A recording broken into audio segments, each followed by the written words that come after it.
when I first started teaching steel band, and I had elementary school students, and they were invited to the Piccolo Spoleto Festival. It's a very well-known international festival in Charleston. People couldn't believe that 4th and 5th graders were playing with such passion and such brilliance of sound on a composition that's well known for strings, and we did it on steel drums, and I have to say I was so proud of them then.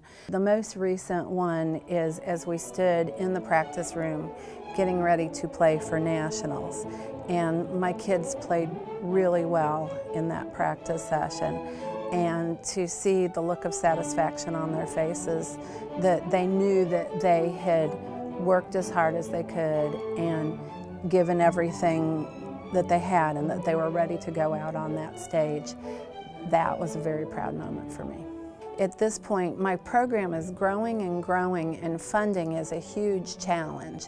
And so advocating for the kids and for the things they need, I have to find creative ways of fundraising so that the kids can have that. That takes a tremendous amount of time, and planning great music instruction takes a big amount of time too.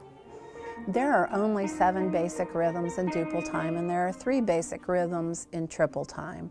So I teach students by getting them to hear the patterns of music.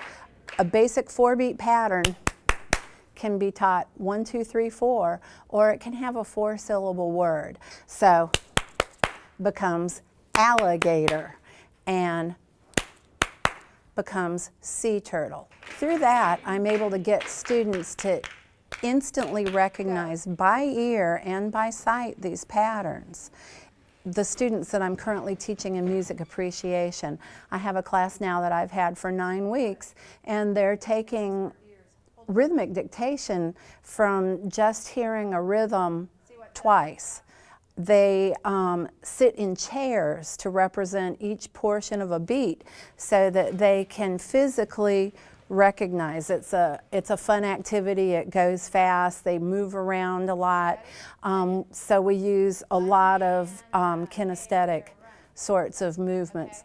A lot of the ways that I teach in steel band and also in strings directly reflects my involvement with Orchschulwerk, which I am certified in 3 levels of. And so those building blocks of rhythms help make students more musical so that they're able to interpret music on a architectonic level, building on the rhythms. A lot of musical interpretation comes naturally based on rhythmic interpretation, and that's really the foundation of how I teach. An important facet of what I do is to act as a mentor and occasionally as an evaluator of new teachers.